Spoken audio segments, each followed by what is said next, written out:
perdón, estoy muy perdida. Bueno, entonces les decía, vamos a hablar sobre el origen y manejo post cosecha de las plantas medicinales. En primer término vamos a ver entonces la parte del origen. Aquí hay muchos términos que, esta es una materia muy diferente a todas las que vienen viendo, si bien ya ustedes tuvieron farmacobotánica, que un poco ve sobre esta parte, usa mucha terminología de la que nosotros también utilizamos, eso quizás le facilite un poquito más. Entre estas terminologías tiene que ver con el origen de las plantas. Vamos a ver que hay un montón de plantas medicinales y aromáticas que son silvestres y otras, también silvestres, también llamadas espontáneas, y otras que se obtienen por cultivos.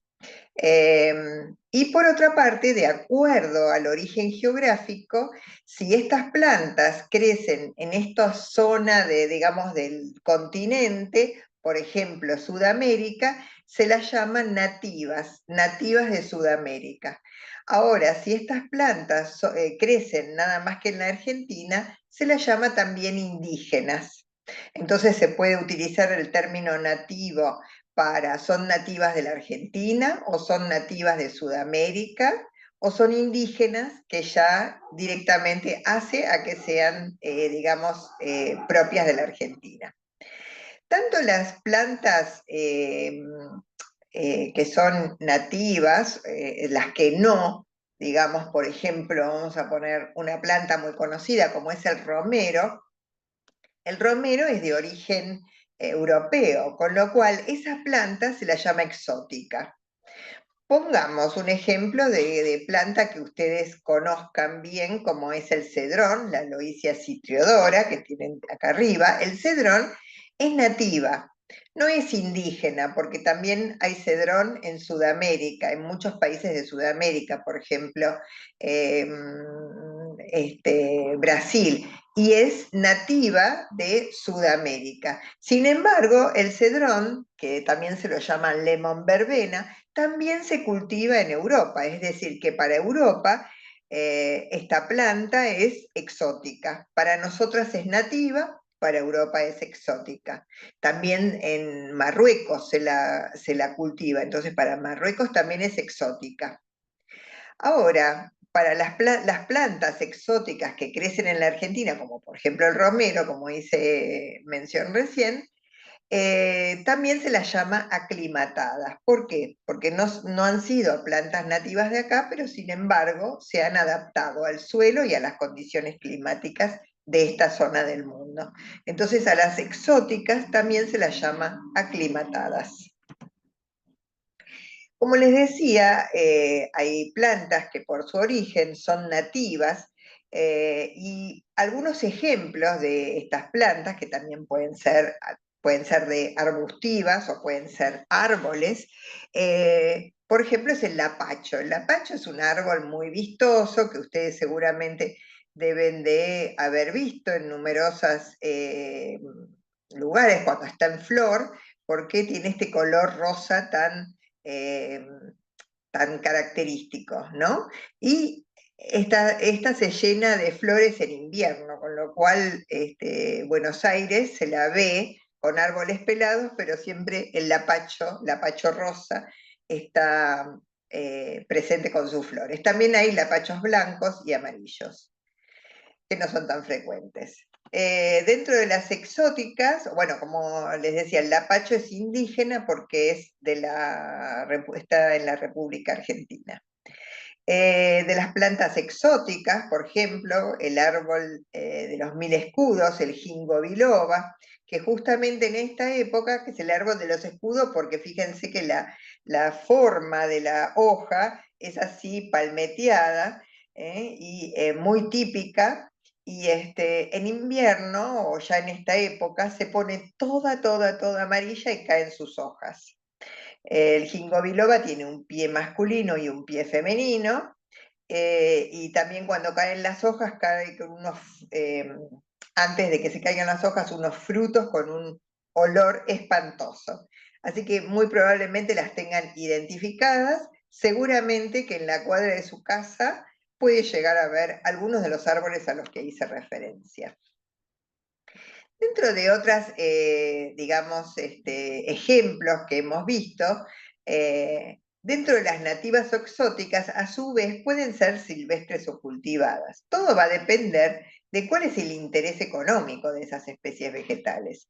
Por ejemplo, el caso de un árbol nativo, que es el aguaribay o Stinus areira, tiene un fruto también llamado pimiento rosa, y tiene, que se usa como comestible también, pero sus bayas tienen un aceite esencial de características organolépticas muy deseadas, muy utilizado en la industria perfumística. Dentro de las nativas, entonces, podemos tener tanto silvestres o cultivadas. También de las exóticas podemos tener silvestres o cultivadas. Dentro de las silvestres también se las llama espontáneas, adventicias, y si estas son exóticas, también se las llama aclimatadas, como hemos visto. El caso de la manzanilla es una planta exótica que puede estar en forma silvestre o cultivada, como es el caso aquí en la izquierda. La imagen de la izquierda, donde son cultivadas, se cultivan, por ejemplo, en la provincia de Buenos Aires. Nosotros en la Argentina somos uno de los primeros cultivadores de manzanilla y exportadores de manzanilla a Europa, especialmente a Alemania, donde es muy utilizada y existe mucha industria relacionada con la producción de preparados a base de manzanilla. Bueno, ¿cómo se obtienen las plantas medicinales? Es decir, ¿qué origen pueden tener? Como hablábamos, pueden ser de origen silvestre o de origen de cultivo. Fíjense, esta planta es la misma planta, hacia la izquierda, la imagen de la izquierda son de cultivo, la de la derecha es de origen silvestre. Es una planta que se llama Vetiveria cisanioides o vetiver. Es una planta que es cultivada porque de sus raicillas se obtiene un aceite esencial muy apreciado también en la industria perfumística. Entonces, fíjense la diferencia que hay entre una planta de cultivo, a la simple vista, uno ya ve que existen diferencias importantes. ¿Qué diferencias son esas? No sé, me equivoqué de diapo.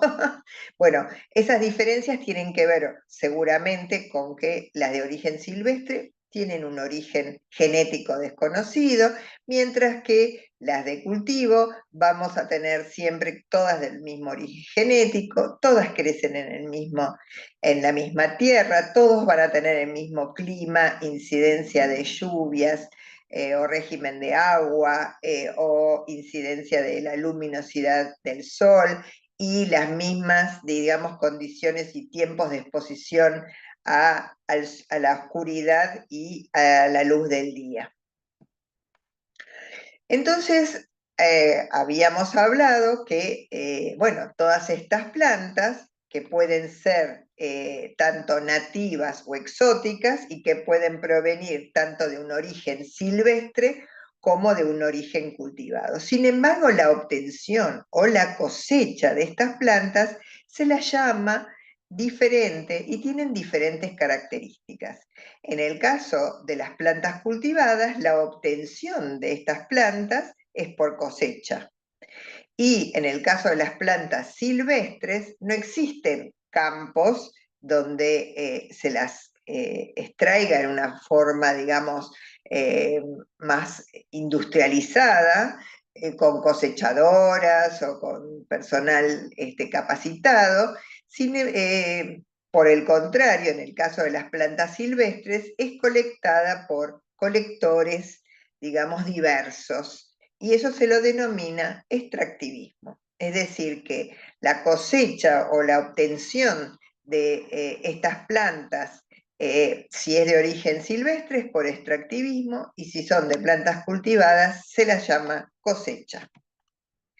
Bueno, los cultivos tienen las características de que las condiciones son sumamente controladas, el material genético es el mismo, como habíamos hablado, entonces todas las plantitas van a ser iguales y todas van a ser cosechadas al mismo tiempo, en el mismo, digamos, en el mismo situación edáfica, perdón, situación ontológica de la planta, es decir, la ontogenia de la planta tiene que ver con la edad de la planta, es decir, todos en el mismo momento vegetativo, y entonces vamos a obtener un material vegetal obviamente uniforme.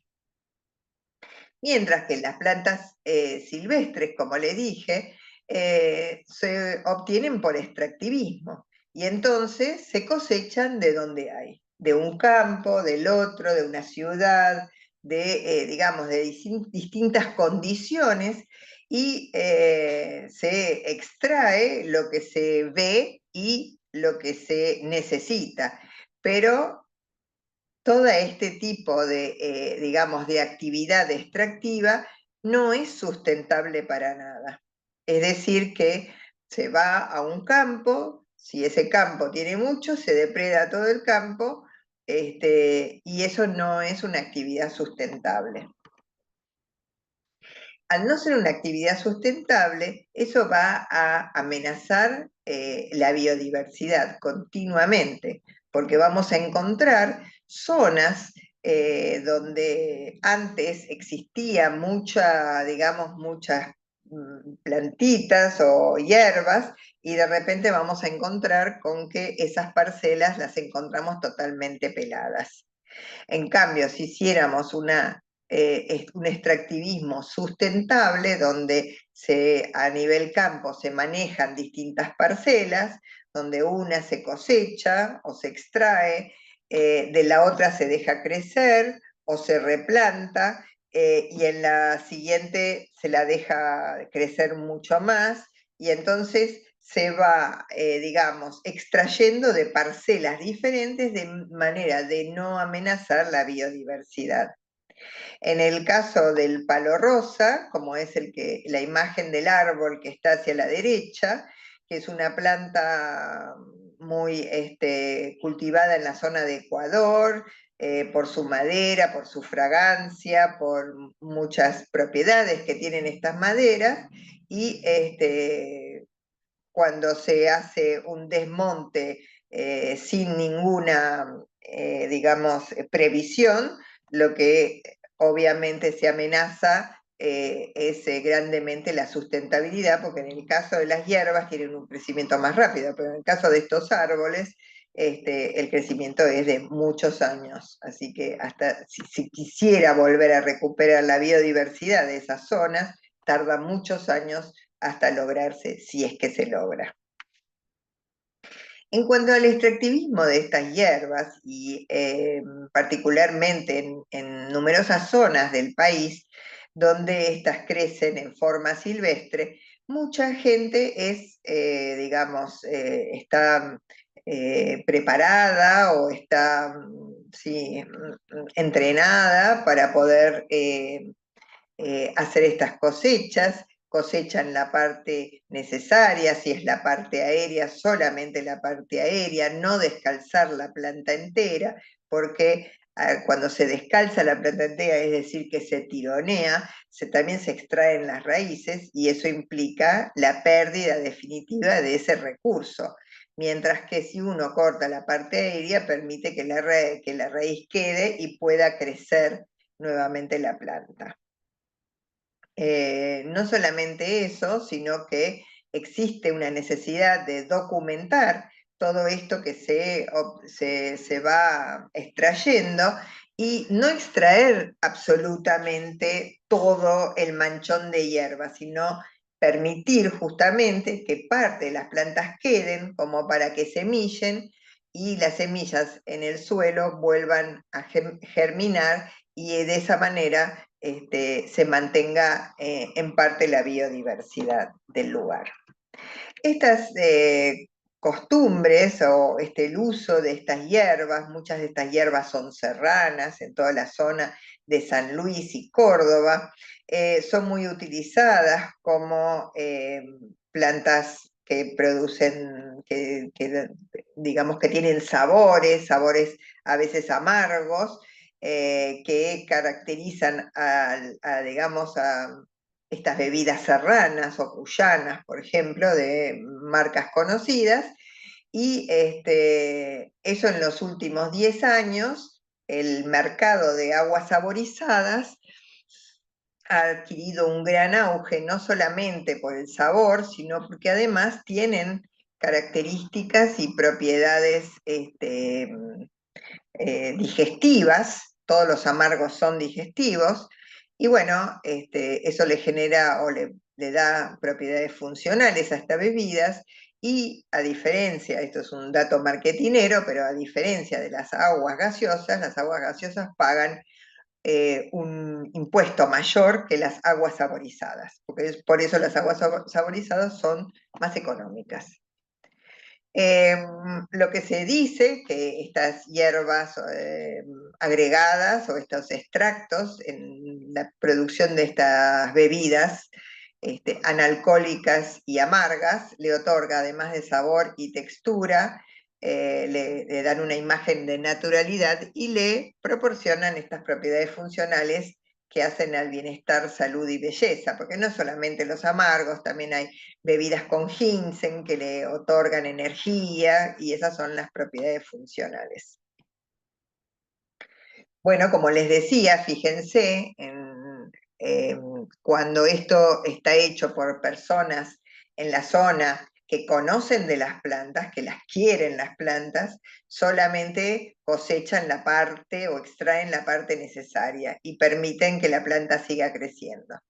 Sin embargo, en otras zonas, y fíjense en la parte de las imágenes de abajo, es una misma zona, y sin embargo ha tenido una gran depredación que se ve a lo largo del tiempo, y que es preocupante porque no es solamente el tema del descalce de la planta, también tiene que ver con la zona de quemas para aumentar zonas para los cultivos de soja, o porque determinadas zonas, y especialmente en el Valle tras las Sierras y en San Luis, hay muchos nuevos emprendimientos inmobiliarios que lo que hacen es justamente depredar la biodiversidad de la zona para construir.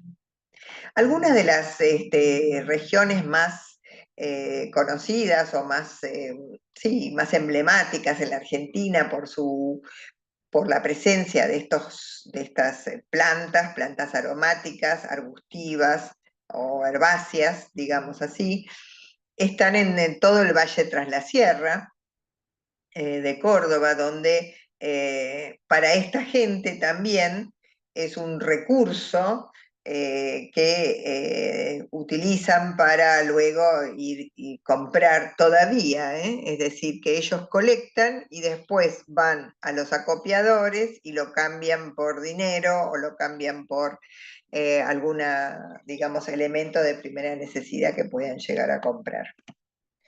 También en la zona de Misiones tenemos muchas plantas que, como les digo, que son cosechadas por la gente, los habitantes de la zona, que luego utilizan como mercadería para cambiar y por otros insumos que son necesarios. O la lavanda en la zona de Merlo, San Luis, que también es muy cultivada, y se han generado grandes emprendimientos agroturísticos porque son cultivos muy vistosos. Otras zonas en la Argentina, en Tucumán con la caña de azúcar, con todo lo que son los cítricos, Salta y Catamarca con los pimientos rojos, Misiones, Corrientes con las citronelas, San Luis, Merlo y Córdoba con todo lo que son las aromáticas, peperina, poleo, incayuyo, cedrón, Mendoza con, por ejemplo, comino, ¿qué más? Comino, no me salen ahora, pero digamos un montón de especias. Mendoza también con el azafrán. Bueno, hay numerosos cultivos que, bueno, no solamente son comestibles, muchos de ellos tienen propiedades medicinales como antioxidantes, antimicrobianos, inmunoestimulantes y demás que, bueno, son requeridos con la tendencia actual que hay hacia el uso de fuentes naturales de obtención y veganas, por ejemplo, porque todos estos compuestos son veganos. Los Andes patagónicos también, con numerosas especies aromáticas del pinus, lavanda también, igual que la costa patagónica. Bueno, nosotros tenemos un país sumamente rico que tiene numerosas especies eh, que comercializamos para afuera. Por ejemplo, como les dije, Buenos Aires, en toda la zona de Carué, Pigüey, qué sé yo, está la manzanilla, somos primeros productores de manzanilla en el mundo. Toda la zona de Tucumán con los limones y con la producción de aceite esencial de limón. Somos terceros productores de limones en el mundo y primeros productores del aceite esencial de limón. Bueno, nada, tenemos digamos, nuestros commodities, pero obviamente este tipo de producciones nunca superan a lo que son los cultivos intensivos, como es el tema de la soja, el trigo y demás. También a estas actividades está muy sumado el tema del comercio justo. Como yo les dije, todas estas plantas y este extractivismo está presente en todas las zonas. En la Argentina hay poco de cultivo, es decir, los cultivos son contados con la mano. eh, porque nuestro país es tan rico también en la tierra que no, digamos, no, al crecer espontáneamente no se tiende a hacer cultivos, salvo que haya una industria que ponga el dinero para generar los cultivos y de esa forma, digamos, tener un flujo constante de esa materia prima. Pero eso no es lo que ocurre, como les dije, son contados con la mano. Entonces, ¿qué pasa? Hay mucha compra deshonrosa de material vegetal, como les comentaba, mucha gente que es de la zona lo utiliza como moneda para comprar sus insumos. Y a veces se les paga muy poco y entonces también hay zonas donde se producen extractos y para luego ser utilizado en la producción de cosméticos, pero son las grandes empresas las que muchas veces compran a precios irrisorios y nunca, digamos, la ganancia vuelve a esas zonas. Por eso hay lo que se llama el comercio justo o fair trade, que cuando está certificado como fair trade, eso le da un agregado de valor al producto. Es decir, por ejemplo, un cosmético que es producido con un extracto de origen natural, que es orgánico, que proviene de una zona inhóspita y entonces ellos lo comercializan como algo, digamos, que le da un plus, pero si no mantienen las condiciones de lo que se llama comercio justo, que hay que poder comprobarlo, no pueden certificar el fair trade. Así que, bueno, hoy en día ya esto en empresas cosméticas es utilizado también como un claim, es decir, como que también hacen comercio justo. Vieron que en los cosméticos muchas veces dice no testeado en animales, y eso es lo que se llama un claim. Bueno, también es comercio justo, eso también es un claim. Bueno, y por ende, si las industrias se involucran en esto, puede fomentar que el uso o el extractivismo sea sustentable y desaparece la amenaza de la pérdida de la biodiversidad. Bueno, esto sería digamos, la parte 1 y podemos seguir a continuación con la parte 2. salvo que tengan alguna pregunta que quieran hacerme, podemos seguir adelante directamente con la parte 2. A ver, share screen. Ustedes me pueden, por favor, me pueden parar en cualquier momento para hacerme una pregunta.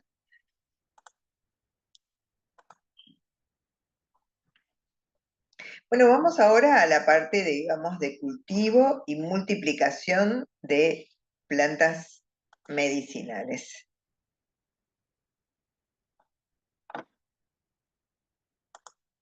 Ahí está. En esta parte, como habíamos hablado, las plantas podían ser nativas o exóticas y a su vez pueden ser silvestres o cultivadas de acuerdo a cómo se obtienen. Digamos, los beneficios que hay con respecto a una planta de cultivo tienen que ver con que no tienen variabilidad genética, porque son todas las mismas plantas, es decir, el mismo origen genético. Tampoco va a existir en las plantas de origen cultivado una variabilidad por época de cosecha, porque todas se cosechan al mismo tiempo, y es el mejor tiempo siempre, porque para aumentar el rendimiento de una, digamos, o la calidad de un material vegetal, lo que se hace es cosechar cuando el tenor de principios activos de interés sea el mayor. Entonces, eso ya está estudiado para cada tipo de planta y si no lo desarrolla y lo pone a punto la misma industria que cultiva o el mismo productor, si es un productor independiente, busca cuál es esa misma época de cosecha. Por ejemplo, en las plantas aromáticas se cultiva o se cosecha en general durante la floración, durante la mañana, porque se considera que a la mañana el tenor de principios activos es mayor, así que bueno, para cada tipo de planta ya está estudiado. Tampoco van a existir variabilidad por factores ecológicos, porque toda ese cultivo está en el mismo suelo y tiene el mismo régimen de aguas, de temperaturas, de sol, de noche, de todo. Entonces, para poder introducir una planta, sea nativa o exótica, una planta nativa o exótica a cultivo, es necesario lo que se llama la domesticación. Y la domesticación tiene que ver con replicar la planta, multiplicarla, primero a nivel de vivero y luego se lo introduce a campo. Todo eso tiene un costo de domesticación y ese costo, como yo les dije antes, va a ser hecho de acuerdo a si la industria quiere poner o no quiere poner plata ahí. Entonces, bueno, esa domesticación va a estar totalmente justificada por la relación demanda-costo. Bueno, como ya habrán visto ustedes también en botánica, los factores que afectan la concentración de principios activos en un material vegetal tienen que ver con las condiciones edáficas y climáticas, la época de recolección, si las plantas son silvestres o de cultivo, es decir, básicamente el origen genético. Hay plantas que tienen genéticamente tienen más rinde qué sé yo, por ejemplo, si las plantas son utilizadas por sus aceites esenciales, tienen mayor rinde de aceite esencial, o si son utilizadas por su concentración en polifenoles como antioxidantes, bueno, se hacen extractos y se ve cuáles son, cuál es el rinde en esos principios que son los de interés económico.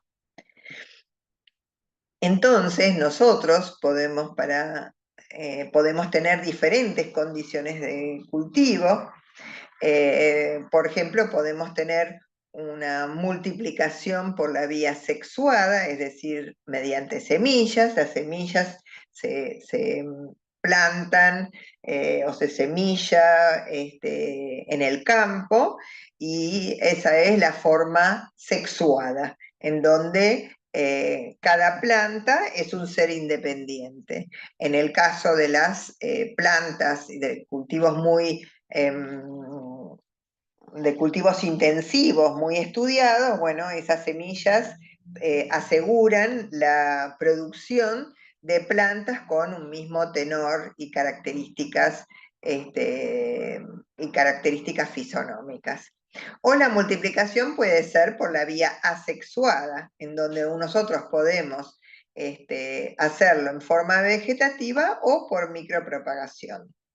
Si lo hacemos por la multiplicación vegetativa, bueno, puede ser que se corte una parte de la planta, se vuelve a plantar, si esa enraiza fácilmente, y si no, se tratan cada uno de esos esquejes, en general se sumerge, digamos, esta parte inferior del esqueje en alguna solución que contiene enraizadores, que en general son proteínas o enzimas o vitaminas, que son enraizadoras, y bueno, favorecen ese enraizamiento. O si no, por injertos, donde esto se hace mucho con los cítricos, con numerosas otras plantas con flores, donde se usa un pie base y luego se generan como injertos, y bueno, la base solamente le da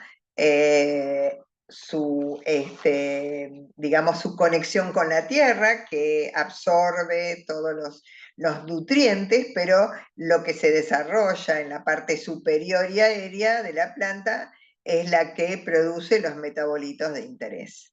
No siempre es a tierra, muchas veces también se puede utilizar lo que es la hidroponía, y entonces en esa hidroponía, bueno, no hay tierra, se cultiva en agua, que el agua tiene los nutrientes necesarios para que esa planta desarrolle.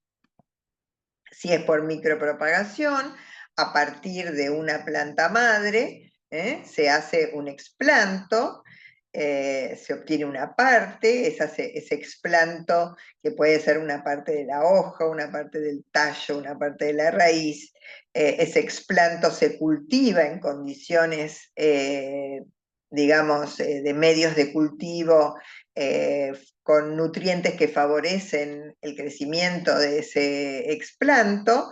Se obtiene así una vitroplanta, se obtiene así una vitroplanta, esa vitroplanta luego conforma lo que se llama el clon, también se llama por clonación de plantas. Si lo vemos en imágenes, tenemos en la A tenemos la planta madre. 2, tenemos el cultivo, donde ponemos pequeñas partes de la planta en un medio de cultivo, se obtienen los explantos, y finalmente una vez que se le quita el medio de cultivo y se pasa a una zona digamos, ya tipo de tierra, se obtiene una plántula, pero primero es a vivero antes de llegar a la situación de campo abierto. Esto sería la micropropagación in vitro, que digamos es muy utilizada en numerosas plantas de gran valor económico, porque esto tiene un valor económico adicional, ¿no? La micropropagación tiene un gasto, una inversión, hay que tener no solamente los medios de cultivo y todo eso, tenés que tener personal capacitado, tenés que tener un lugar donde se desarrolla a temperatura, luz y humedad controlada, es decir, que hay una inversión. Bueno, también hay otras condiciones de cultivo que hay que tener en cuenta y que están muy estudiadas, y que tienen que ver con, digamos, la separación a nivel de cultivo a campo, la separación entre plantas y la separación entre líneas, no solamente en la misma línea, sino entre líneas, y que hacen que se obtiene mayor biomasa. Fíjense que aquí, con una separación de cada 30 centímetros de la planta y separación entre líneas de 60 centímetros, tiene un rendimiento de biomasa mayor que si estas plantas tuvieran 20 centímetros separadas, pero más separación entre líneas. Entonces lo que hay que ver y hay que medir justamente es eso, porque lo que interesa en este caso es la obtención de mayor biomasa. Más allá del contenido del principio activo, pongámosle que a igual contenido de principio activo de una planta que de la otra, obviamente aquel que se obtiene mayor biomasa va a tener mayor obtención de bioactivos, si esa es la finalidad de la planta. También ciertas cuestiones que hay que tener en cuenta, por ejemplo, los cultivos de ginseng siempre son a la sombra, con lo cual se puede tener viveros, pero que son abiertos, pero eso implica también tener toda una instalación y una infraestructura para poder realizar esos cultivos. Bueno, existen las buenas prácticas para las plantas medicinales, para las plantas medicinales, y esta ya es una disposición del SENASA, una resolución del SENASA para esas plantas aromáticas y medicinales, y que da instrucciones o condiciones que tienen que ver con el procesado, el envasado a granel, el almacenamiento y transporte, el equipamiento necesario, los materiales, el diseño, construcción e instalación, la identificación, la garantía de calidad, la documentación de todos los pasos, el personal, la salud, higiene y saneamiento, porque hay que pensar que todos estos materiales vegetales crecen sobre la tierra y se llenan. Obviamente en la tierra existe mucha contaminación microbiológica, es decir, que necesita toda una preparación post cosecha y que debe ser documentada.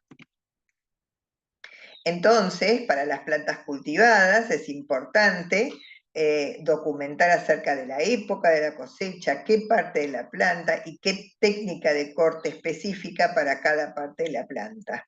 Porque, bueno, como les dije, hay partes de la planta que son las partes aéreas o simplemente las flores, que son las partes usadas, y eso hace de que la planta no muera, sino que justamente permanece viva y puede volver a florecer y ser cosechada. La época de la cosecha, ¿por qué es importante? Y para eso tomo el tema de la planta de menta, la menta piperita. En la biosíntesis de los compuestos, la pulegona puede tomar, a partir de la pulegona, puede tomar dos caminos, hacia el mentofurano o hacia la mentona, mentol y acetato de mentilo.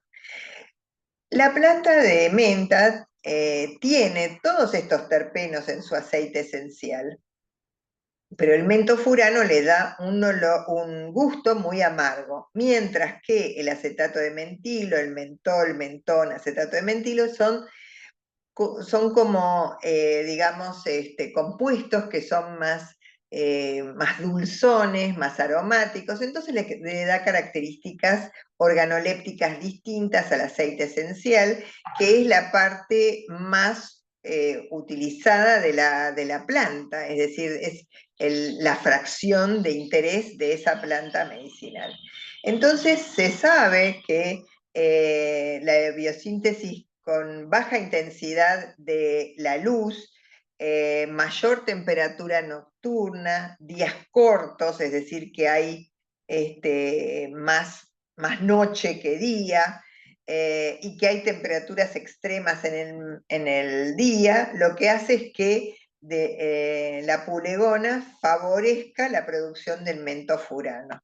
Con lo cual, se trata de evitar esas condiciones justamente, para favorecer la otra ruta biosintética, que es la que nos interesa más.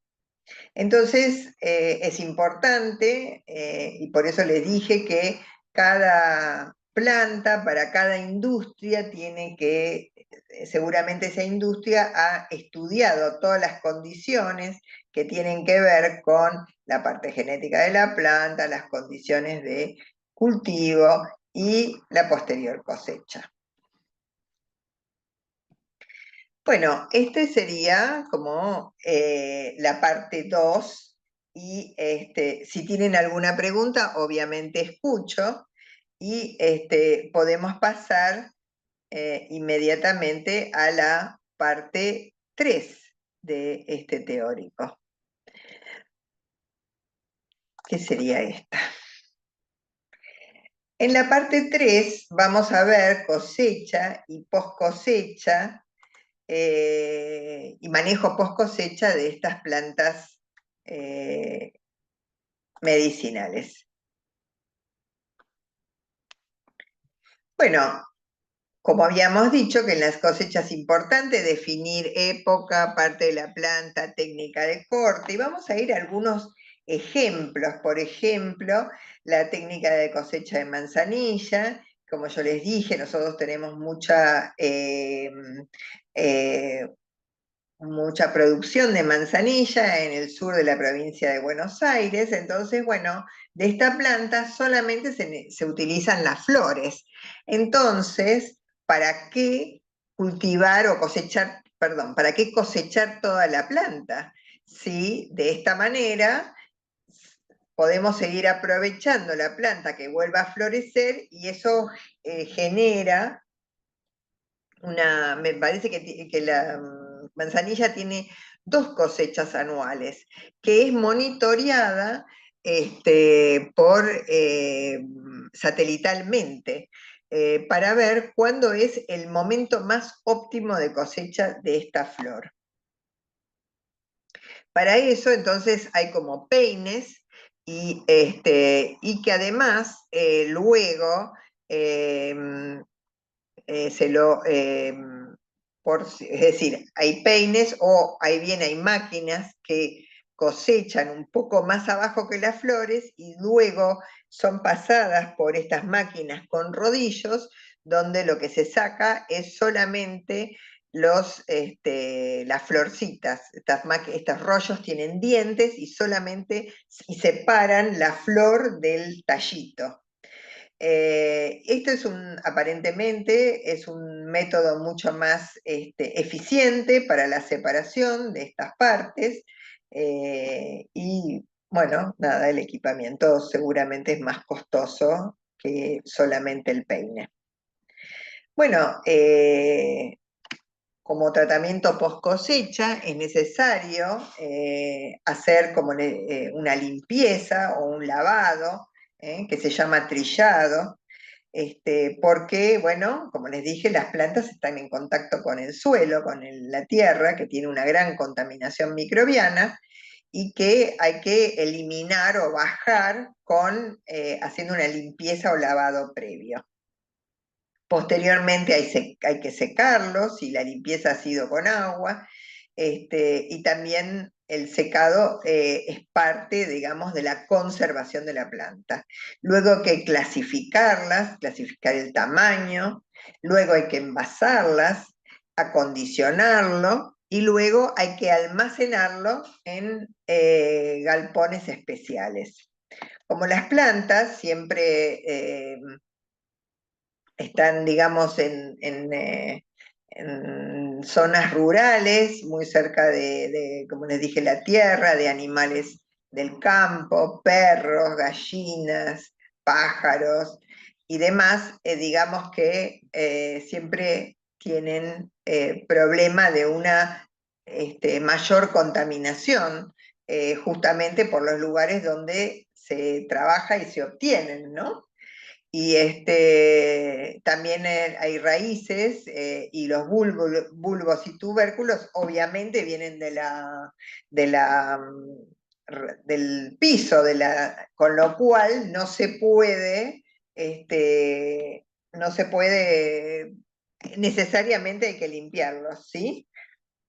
Eso es una condición como muy crítica de que hay que cosecharlos, que hay que lavarlos posteriormente a la cosecha. Y si las cosechas se realizan durante épocas de lluvias, siempre hay barro, con lo cual siempre hay tierra. Bueno, acá tenemos algunos tipos de raíces que se cultivan, como el ginseng, y después hay en general una especie de tratamiento que se hace con vapor, que también es para la estabilización de estas, justamente de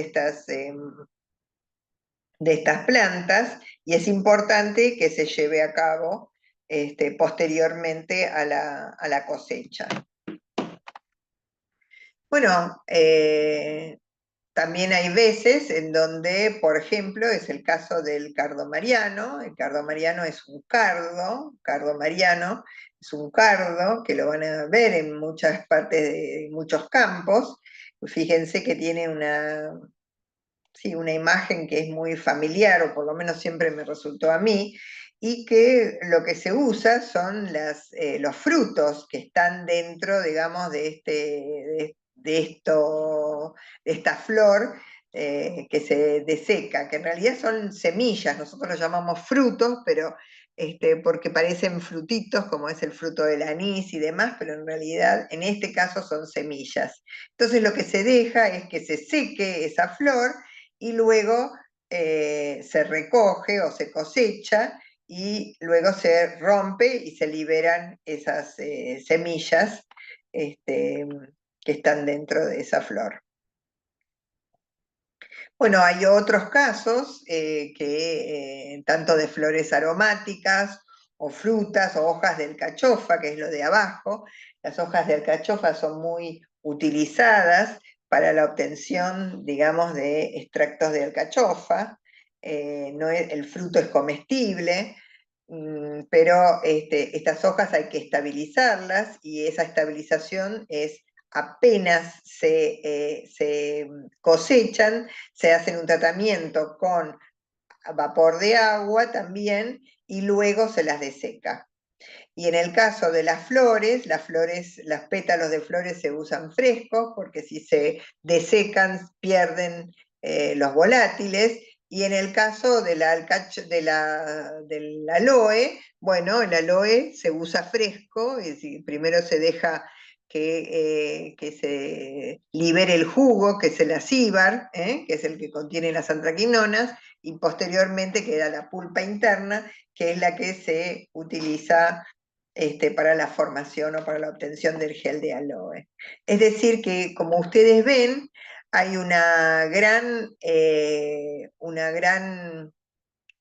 variabilidad de materiales vegetales con situaciones y particularidades que hacen que los tratamientos post cosecha estén relacionados justamente a conservar o a obtener las mejores características de calidad para esas fracciones de interés industrial.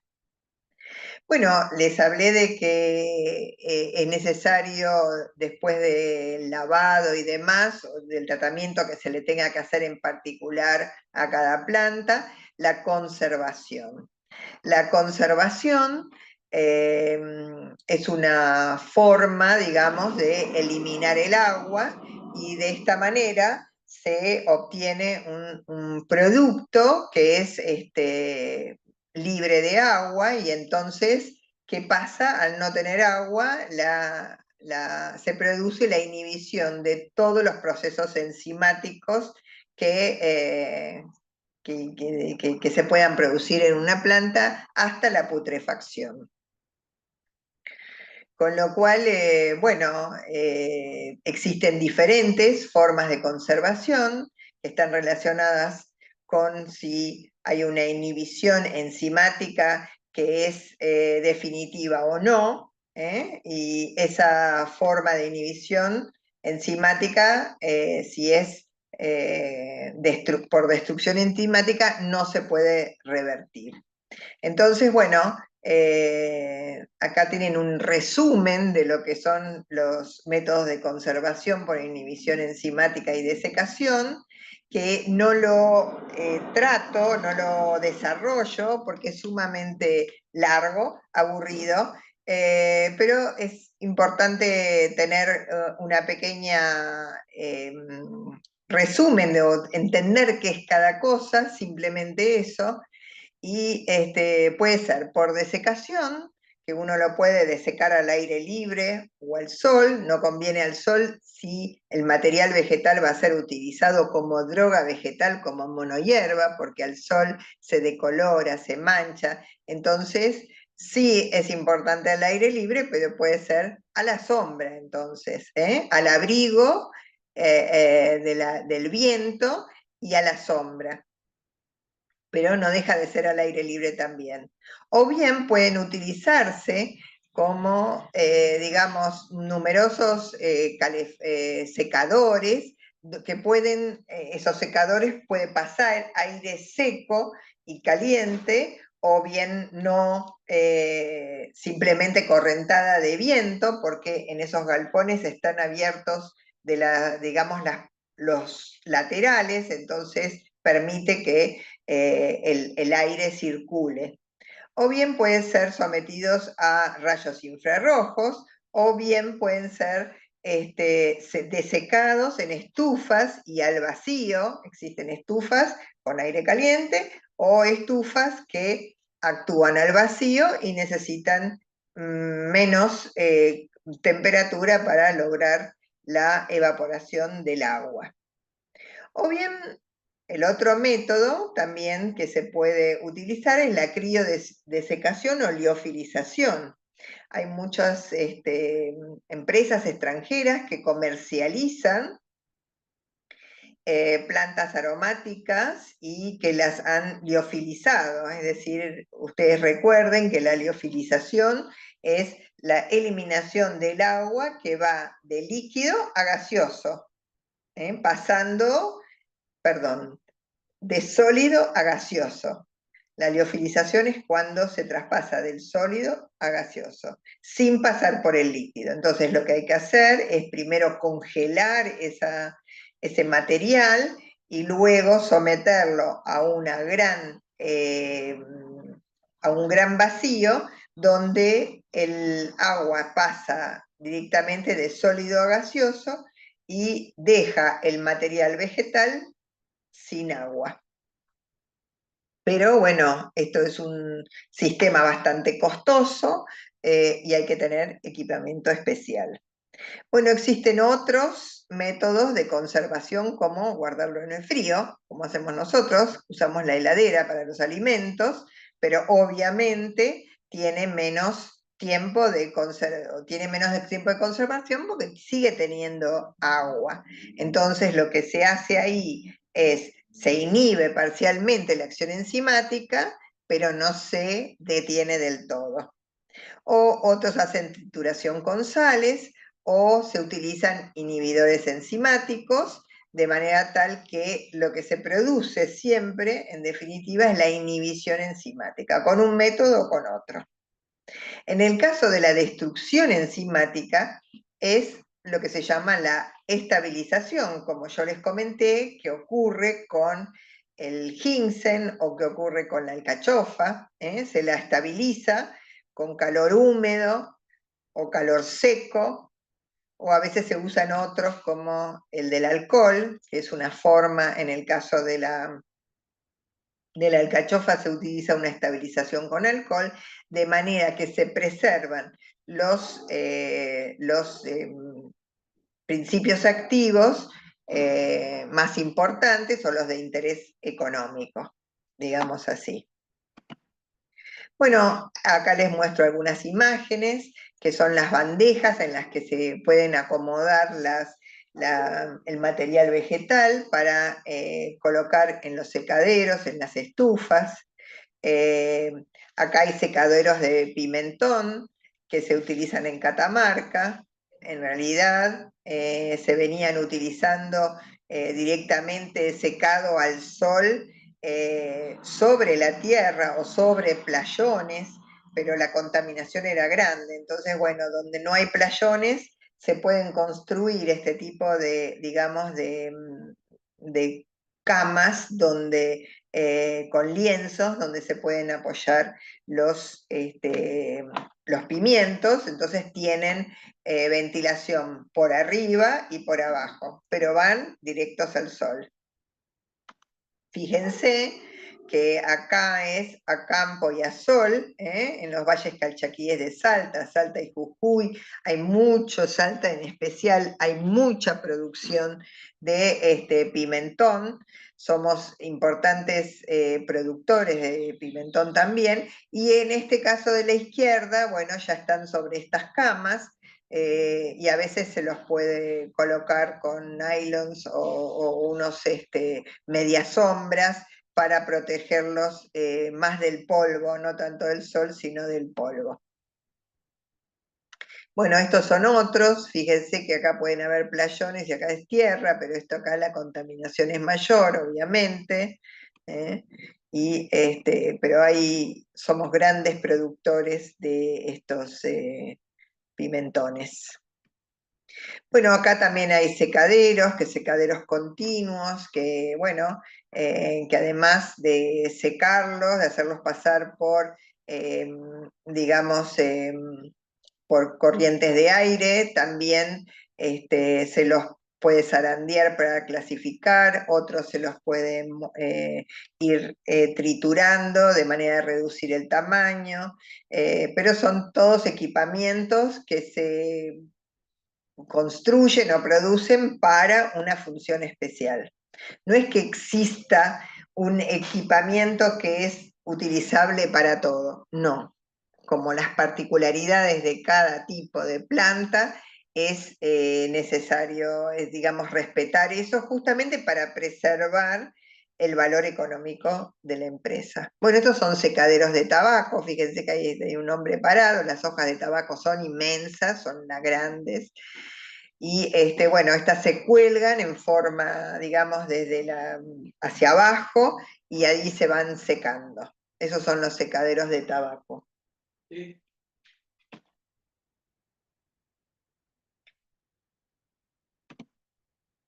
Bueno, el control del secado, lo que se ve es el tiempo y la temperatura, tanto para las distintas, digamos, materiales vegetales. Fíjense, por ejemplo, con la manzanilla, esta es la parte utilizada de la manzanilla, eso los sépalos no son tan utilizados como esta parte central. En el caso de la frángula, son cortezas que se desecan a a temperatura ambiente, al reparo del sol, pero estas luego se trituran y en el caso de la frángula pursiana se la debe de utilizar recién un año después de haber sido colectada, justamente para que los principios activos que estén, que son derivados de antracénicos, bueno, están primero como antranoles y posteriormente estos, digamos, se convierten en antraquinonas, en las formas más oxidadas, que son menos reactivas y menos irritantes como purgantes, porque es utilizado como purgante drástico. Las imágenes de la izquierda son la digitalis purpúrea, que esta también tiene que ser rápidamente desecada a una temperatura no mayor de 55 grados, porque justamente lo que se necesita es una inhibición enzimática rápida, porque lo que se utiliza ahí son los heterócidos cardiotónicos, que son de acción cardíaca, digamos, y bueno, nada, como que las enzimas están en el mismo lugar que los principios activos. Entonces, ya lo van a ver ustedes en las clases prácticas, los heterócidos son uniones de moléculas con un azúcar y una parte que es una genina, que es no polar. Y en este caso es un esteroide bastante importante, y si las enzimas que hidrolizan esa unión azúcar-genina hacen de que no tenga, el principio activo no tenga actividad. Actualmente los digitálicos se siguen utilizando en la industria farmacéutica contra las arritmias, así que son principios activos cuyas fuentes naturales sigue siendo la digital. Bueno, acá tenemos trilladoras, despalilladoras, para el caso de, qué sé yo, por ejemplo, el orégano, que se utilizan las hojitas, pero no los palillos, entonces hay que eliminarlos, y para eso se utilizan estas máquinas, que las hay de mayores tamaños, más lindas, más feas, qué sé yo. Después tenemos, fíjense, con otro tipo de, digamos, esto es la parte interna que se puede llegar a ver acá, es una foto, una imagen de costado de esta parte del equipamiento. Bueno, esto es una separadora por densidad de semillas, granos u hojas, que sirve para clasificar el material. Por un lado el material se carga, por el otro lado produce un zarandeo y sale la parte más liviana, y por aquí sale la parte más pesada. Sale la parte más liviana porque aquí donde se zarandea hay también una corriente de aire que es la que expulsa la parte más liviana. Bueno, como les dije, existe toda esta material vegetal, está sometido a una gran carga microbiana que viene no solamente del suelo, desde esporas bacterianas o fúngicas, virus, y también desde el aire, numerosas esporas y hongos, bacterias, virus y demás. Con lo cual hay una carga microbiana importante, y hay toda una serie de otros tipos de contaminantes que pueden estar presentes y que no son propios de la planta, es decir, son característicos quizás por el lugar donde se desarrolla, pero no son productos o principios activos que produce la planta.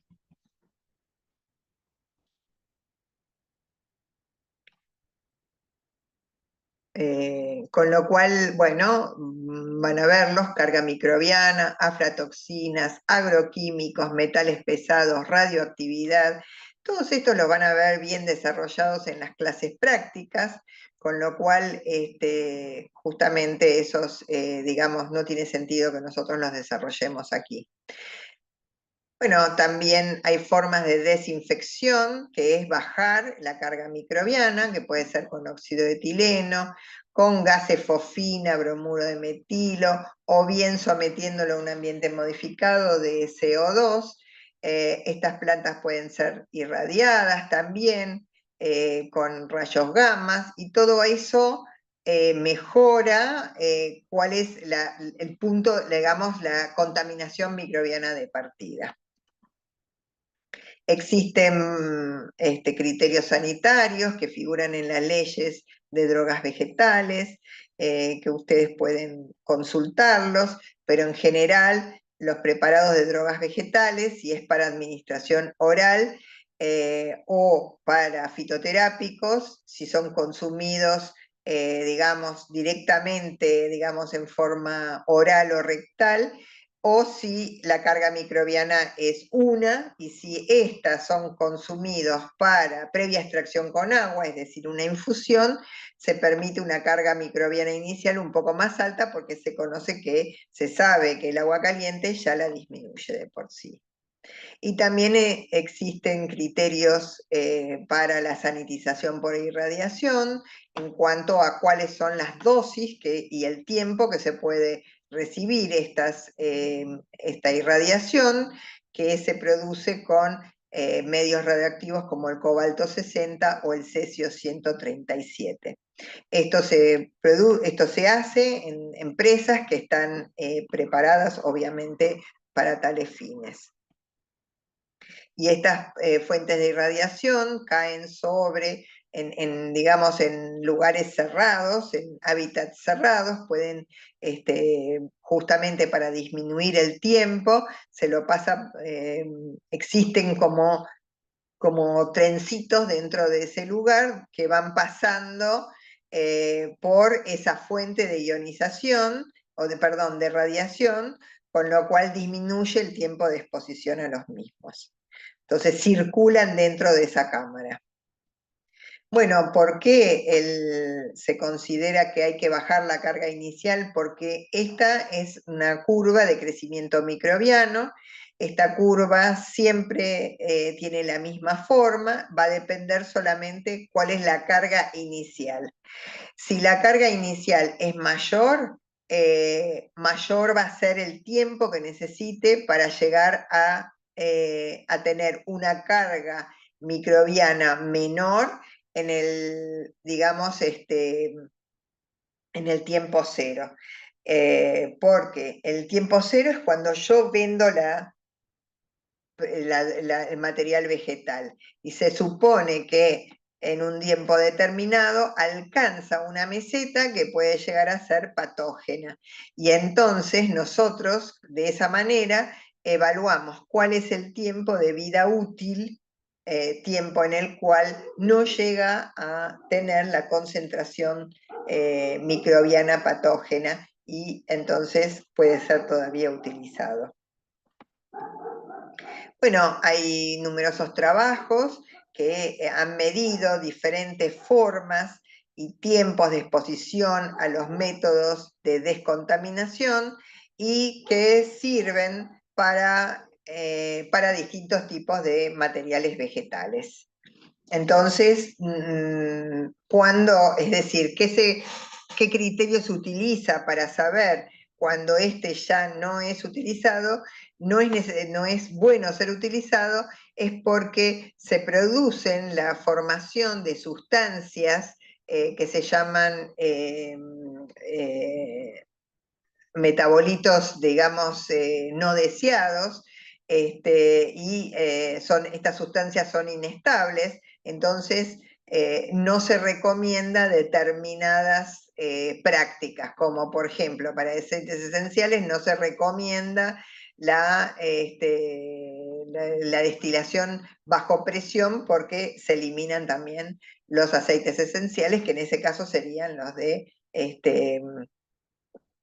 interés económicos. O, por ejemplo, las antraquinonas no con una ionización de una radiación a 10 kilogray, bueno, se forman los metabolitos que se llaman radiolitos en este caso.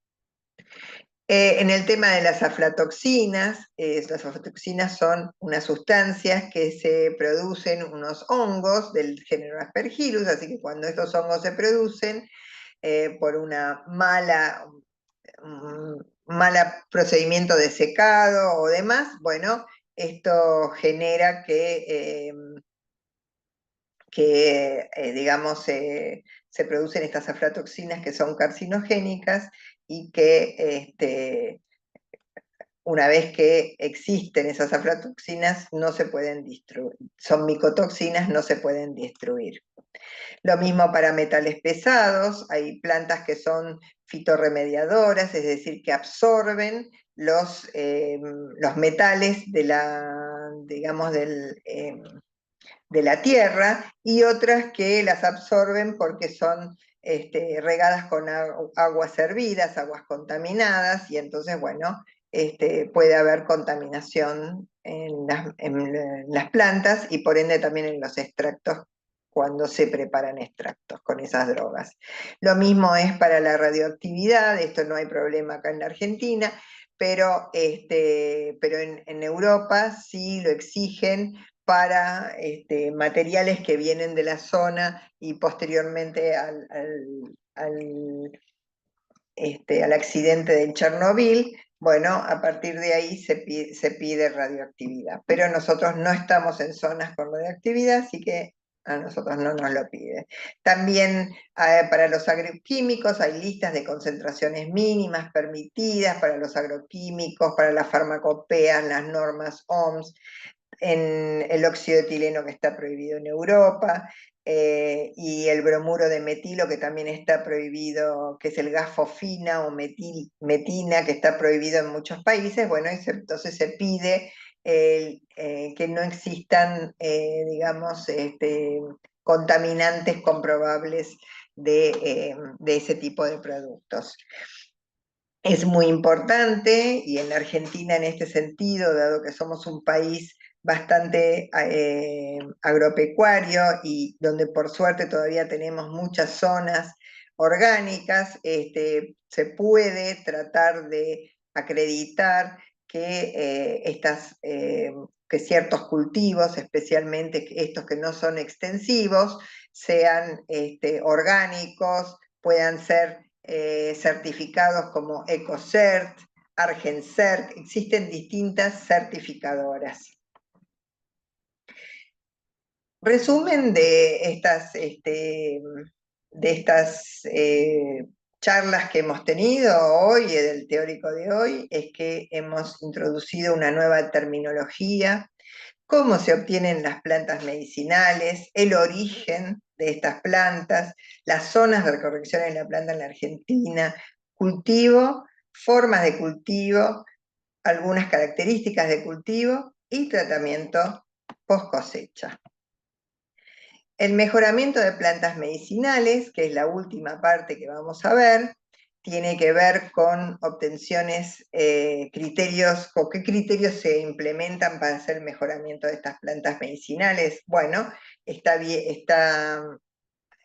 criterios contemplan la obtención de mayor tenor de principios activos, facilidad de cultivo, resistencia a parásitos, hongos, resistencia a factores climáticos adversos, aspectos de la droga vegetal, y entonces tienen que, bueno, digamos, los factores que hacen a tener un mayor tenor de principios activos tienen que ver, como ya lo hemos visto, con factores intrínsecos y extrínsecos. Los factores extrínsecos podemos tratar digamos, de domesticarlos o de controlarlos a través de los cultivos, tener el mismo suelo, el mismo abono, la misma cantidad de luz. Podemos tener fitotrones, que son como viveros que se le administra determinada cantidad de luz, humedad, siempre en forma equilibrada a las plantas, de acuerdo a lo que necesita. Con los cultivos hidropónicos exactamente lo mismo. Ahora sí podemos actuar sobre los factores intrínsecos, y de esa manera podemos generar, digamos, modificar factores genéticos, producir mutaciones cromosómicas, o la hibridación, que es como una mezcla de dos plantas diferentes. En la manipulación genética del efecto secundario, necesitamos conocer en profundidad cómo son estas biosíntesis de los compuestos, las rutas biosintéticas de estos productos principales, de estos principios fitoquímicos, cuáles son las enzimas que regulan, cuáles son los pasos limitantes de estas rutas biosintéticas, y ver si podemos compartimentalizar subcelularmente dentro de la planta, o bien generar células o tejidos productores. Hay algunos casos donde lo que se trata es de producir más cantidad del producto deseado mediante algunas técnicas, o expresión de nuevos componentes, completar rutas metabólicas a partir de precursores de la planta por inserción de genes. Esto está muy hecho con los cultivos extensivos, como ya les dije, la papa, también con el maíz, la soja, con lo cual, bueno, toda esta manipulación genética implica una gran inversión también. En el caso de la modificación ya llevado a plantas aromáticas y medicinales, la modificación de la síntesis de terpenoides, especialmente para las plantas que se utilizan como materias primas en la industria de fragancias y sabores, sobreexpresión de vitaminas o sobreexpresión para la producción de compuestos farmacológicos o para la síntesis de flavonoides, porque producen mayor compuestos nutracéuticos, o cambios en la floración. El cambio de la floración son cambios en la composición de los flavonoides o en el pH, es muy utilizado en todo lo que es plantas ornamentales, donde hay mucha plata invertida. O en la modificación de la síntesis de alcaloides para aumentar la producción de estos compuestos farmacológicos. Algunos flavonoides, algunos alcaloides son muy utilizados en la industria farmacéutica hoy mismo, morfina, por ejemplo. Bueno, en el caso de la familia de la menta, como ya vimos, en la menta piperita, que aumente, siendo el mentol y la mentona los principales monoterpenos, entonces favorecer las rutas biosintéticas hacia la producción de estos compuestos. Como les dije, disminuir la acumulación de metabolitos indeseables como el mentofurano, en el tema de la menta, por un lado era controlando la incidencia de la luz, las temperaturas que favorecían la acumulación de mentofurano y pulegona en el aceite esencial de menta, y entonces disminuían las características favorables del aroma y el gusto a menta. Entonces, pero también hay otra estrategia que es manipulando ciertas enzimas, o supresión de la expresión de una enzima, por ejemplo, la mentofurano sintetasa. Y bueno, de estas maneras, esa manipulación que se produce con inserción de ciertos genes, bueno, de esa manera se obtienen mejoramientos genéticos. Bueno, esto es una imagen de cuáles son, digamos, la ruta biosintética y cómo si nosotros lo que hacemos es o sobreexpresar esta enzima o inhibir la producción de la expresión de esta enzima, llevamos hacia una producción más enriquecida de mentona, mentol y neomentol, que tiene mejores características organolépticas para el aceite esencial de menta. Bueno, este es el caso de la tropaveladona, que produce iosiamina, y cómo nosotros, a partir de la manipulación de ciertas enzimas, logramos aumentar la producción de la escopolamina, que es un principio activo muy utilizado en la industria farmacéutica. Bueno, esto es un poco lo mismo que la anterior, pero regulando un promotor que justamente favorece la producción de la escopolamina.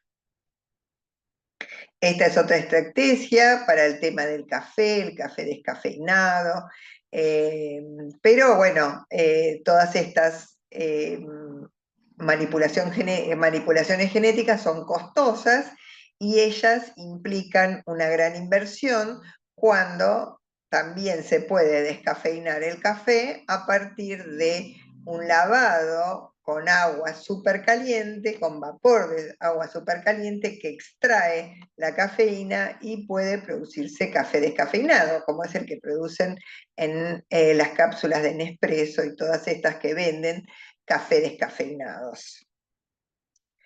Bueno, las metilsantinas, como ustedes saben, son todavía no han tenido alcaloides, pero son 3 alcaloides con características muy particulares porque son solubles en agua caliente, que son la cafeína, teofilina y teobromina, que son fácilmente interconvertibles y que se pueden, mediante la manipulación de ciertas enzimas como las N-metiltransferasas, tratar de obtener café con bajo tenor de metilsantinas, especialmente de la cafeína. Y este es un mejoramiento genético que hicimos nosotros en el laboratorio, un trabajo en conjunto con el INTA, donde a partir de una planta madre y por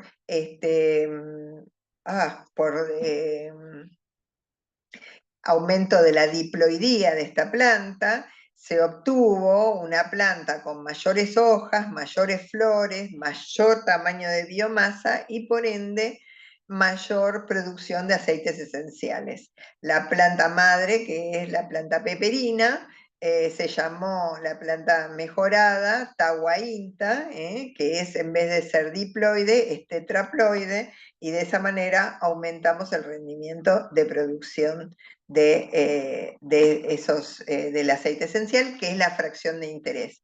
Fíjense, acá pueden ver imágenes tanto de las hojas, fíjense que las duplica, igualmente las flores, de la misma manera el polen y también los estomas, fíjense que duplican en tamaño las tetraploides que las diploides. Bueno, esto es un poco todo digamos, el tema, y bueno, espero que puedan, no sé, si tienen alguna duda, me la preguntan, o siempre tienen mi mail para poder preguntarme, y además van a tener estas clases subidas en el campus por si las quieren volver a ver. Así que les agradezco mucho y espero verlos en el próximo teórico que me toque, que es aceites esenciales y resinas. Bueno, muchas Profe, ¿le gracias. puedo preguntar si las diapos Sí, también las van a subir? sí, claro, todas las diapos, las charlas y las diapos, y van a tener los dos tipos de archivos por separados, digamos, el video y las presentaciones. Ah, buenísimo, buenísimo, gracias. Bueno, a ustedes. Gracias. Chao, hasta Gracias, luego. profe. Chau, chau. Chao, hasta luego. Gracias.